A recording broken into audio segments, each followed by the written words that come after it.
Don't let this scam affect your wallet.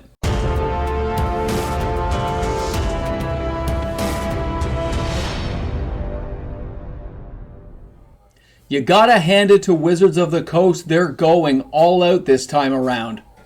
Welcome back, everyone. MTG Moxman here, and thanks a lot for hanging out with me on the channel today. Spoilers for the Brothers War have started to appear, and a lot of players and YouTubers out there alike are all dissecting these cards and taking a look at the latest offering from Wizards of the Coast. When you take a look at some of the cards like the Urza Planeswalker, like Mishra, the Mightstone, and the Weakstone combination, a lot of these cards look like they're going to lead us to a lot of fun, future value, and excitement when we play the game, trying new combinations. But when we start to break down what they're doing, you have to look at what they've done in the past, and a lot of players get so excited going along the hype train that they forget to look at the history of sets in the last little while. Most people have got to realize that anything you are sealed product opening is going to lose value. Me and my pal Ventrix were at a store today, opening packs for fun. We're here hanging out, and we opened 5 packs of Dominaria United collector boosters. Total value opened for the $150 we spent opening 5 packs was $63. That is less than half the value. And no major hits at all. I think I got Joda. My son, Minimox got Joda. And I think he got 1 or 2 cards like Urtai, Stained Glass. Guys, Wizards is not really banking in or putting in the value to make a lot of these sets worth cracking as individual packs. It's a pretty risky endeavor. We know that. It's a form of gambling. But you hope you're going to hit something big. And when you know to get your money out of a box of Magic now, you would have to hit a card like Sheoldred. You'd have to hit Timeless Lotus. You'd have to hit some big stuff, okay? I know. I can't help but gag on that card. Ugh. You'd have to hit a lot. It is very hard to get your value out of a box now. Wizards isn't packing in the way they did. When you start looking back at Streets of New Capenna, when we go back and we take a look at Kamigawa Neon Dynasty, think about these boxes and think where these prices went. Right now, Dominaria United prices are coming down. They're starting to crash. They're starting to fall out. That just kind of lets you know where the value ends up being in the future boxes coming up. It'll take Wizards a while to find their footing and fix this problem, which means anyone buying boxes at full retail price are going to lose money. It's just the way it is, but it's worse now with the inflation and the other issues in our world that we're dealing with. Now when you go ahead and you take a look at Brothers War, and you look at that awesome Urza, and you look at the awesome cards, and then you saw the Transformers cards, you're like, wow, amazing. And then you looked at the Worm Coil engine, Phyrexian style, serialized number. And most people go, look, it's the Worm Coil engine. It's serialized. There's Transformer cards.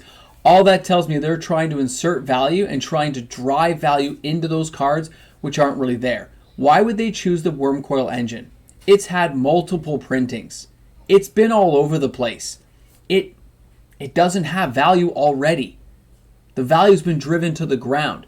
Do you think a forced scarcity of a card that doesn't really have value now, making a 1 to 500 has value, Wizards? Is that what the players are supposed to believe? I like to warn people and say, if I don't see value there, if I don't see the value, I tell people I don't see value in the set. When I look at Urza, I loved looking at that Urza Planeswalker, the Lord Protector, mixing with those cards. In my eyes, I see beauty and wonder and artwork and story and lore, and I get excited. I can't help myself. It's nostalgic coming back for me. But I don't see value. I don't see that card being very expensive. It's a melding card. It's going to be hard to get out. And even if you do get out, somebody's going to heroes downfall it or find some way of killing it, because they make Planeswalkers pretty easy to kill. If you can keep them on the board, awesome. If you have a way of cheating them out later on, awesome. Players will find ways to break cards, but that doesn't mean it has value right now when you're cracking it open. Look what happened to cards from Commander Legends Battle for Baldur's Gate when you saw that beautiful Elminster and now it's like $1. It's $1. That's what I'm talking about. If Wizards can't give us value inside the set and they're trying to cram it down our throats with serialized cards, cool Transformer stuff, Starscream, Optimus Prime, I love it, but I don't believe that has the long-term value that players are looking for in a set. Players need to know that there is some actual scarcity to the card. If you're going to use a serialized card, which I don't have a problem with, you've got to use unique artwork with a card that has value. If they have gone ahead and given us a Jeweled Lotus, or given us some other form of card along that like, or a special card that is in no other printing and never being reprinted, and they stated that at the beginning, that would drive more value into the set and make some of these cards more sought after. That's what Wizards of the Coast is missing out on. So when they're driving these cards in and you're telling me I should jump in there, spend $340 Canadian, because we do pay more here in Canada, to go ahead and buy a collector's box of Brothers War, I look and go, no. I can just go ahead and buy the singles. Shieldred today, I went and bought myself a Shieldred. I didn't have one. The Apocalypse, I got myself one. I was about to open another pack and I realized, why should I spend $40, $35, $40 on a collector pack of Dominaria when I can just go ahead and buy the Shieldred, the card I'm trying to get? The singles are where people are going, and it just reminded me at that exact second when I was about to buy that pack, which would have been fun, but I probably wouldn't have gotten that card. It probably wouldn't have been my luck, right? You never know, could have been, but chances are it wouldn't be, out of all the packs you could have opened. So when I look at these sealed boxes now, it doesn't mean I wouldn't keep sealed product for the future, but I'm not willing to pay top dollar at release to get these cards. I will let everything settle the 90 days out, and I recommend you guys do the same. Don't fall for this kind of scam that Wizards is trying to pull, forcing scarcity, forcing value in, when the value is not natural. It hasn't been created by players putting combinations together, showing which cards will have natural value because of the utility and the versatility of that card in the future. They're not doing that, which means the secondary market will reject what they're trying to do right now. Think about Hisago, the Neon Ink. Are people really talking about it right now? No, we're not. You don't see it coming up in conversations.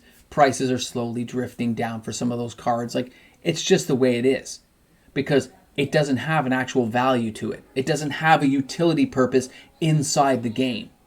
Wizards isn't choosing the right cards to serialize. Why aren't they hand-inked, like 500 copies with 500 signatures from the artist, right? Why isn't it some kind of token thing you've got to send in to actually get the card so it's guaranteed to be perfect when you get it? Wizards has a lot to learn from other areas that have done serialized cards, and even then, it's still forced scarcity. It doesn't mean it has value, because if a player doesn't value it, it's worthless to them. It just looks like Wizards is trying so hard to make it a great set when all they have to do is build a good set and the players will come and play it. We know they raise the prices, which means there's more scrutiny on what Wizards of the Coast is doing inside the game. We're all scrutinizing it because it's our hard-earned money we're spending. And if you don't believe that a set is going to have the value you need to even try risking opening a box or buy a card you think is actually going to be good for the game and good for you, what you're trying to build, there's a lot of problems going on here that will have to be corrected. And again, it takes Wizards time. All those collector boxes are sitting on shelves. Nobody's buying them. Other YouTubers are talking about it as well. I already know they're not selling. I know the singles are selling. I know what players are after. They're telling me. I'm talking to them. I'm talking to stores.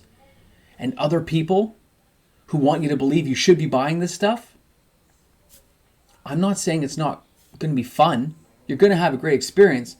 I'm just saying keep your eyes wide open to what Wizards is trying to do. Keep your eyes open to the possibility that it's not what you think it is. Keep it with a grain of salt. This game is meant to be played and enjoyed. When you brew and create things and you watch other YouTubers and other content creators and other friends creating unique combinations you didn't see coming, that's where it all comes from. That's the fun.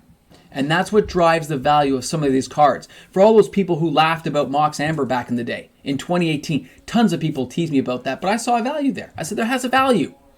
And naturally, over time, as Wizards printed more low-level planeswalkers, low-level legendary creatures, the card became valuable. It found a home. That's what they need to do. Build cards that will have a future home, a future value to it that maybe we don't see as players. And maybe there are cards coming that will connect this later on. But if players don't think they can see anything to go along with that, they're not going to buy into it.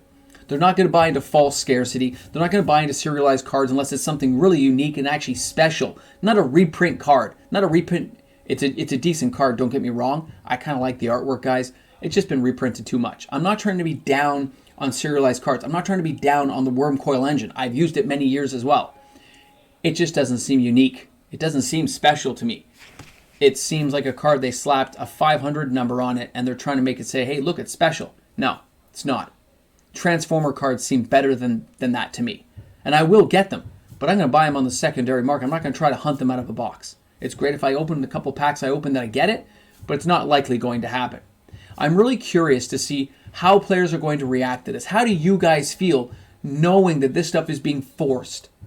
You got to admit, they're trying way too hard to try to make you think that this has value. It has something to offer you. When really all we want as players is a good set build. A good, creative, well-constructed set that we can play and enjoy for years to come. The value will be there when Wizards adds these cards in at an actual scarcity with unique artwork, unique concepts that they back with their word. Just like the reserve list, I want to see them in writing saying, this is one of 500, this artwork will never be reproduced in any type of card. It's a one of by a special artist or a special list. It's one of 500 with 500 handwritten signatures on it you'll be able to send away for. We'll give you a token copy you can use in a deck, plus a copy you can keep at home so you'll never get damaged. Something like that. Wizards, you got to work on this. Because what you're trying to do now looks like you're just trying too hard to make something happen that should happen a little more naturally and a little more well-crafted than this. It seems rushed to me. It seems rushed. They're just trying to draw money out of a stone with wallets that are already tight. Wizards, you got to work on this. Guys, let me know what you think, okay? I really do care. I want to see what you guys think in the channel. Thanks again to all the fantastic patrons on my channel who are continuing to support me through the growth of the channel. If you're looking for a Patreon spot, I think there's one or two available. And don't forget, we do the monthly giveaways, guys. I'll see you at the end of the month. We'll spin that wheel on the live stream and see what happens. Thanks again, guys. Slam those comments down. Let me know what you think.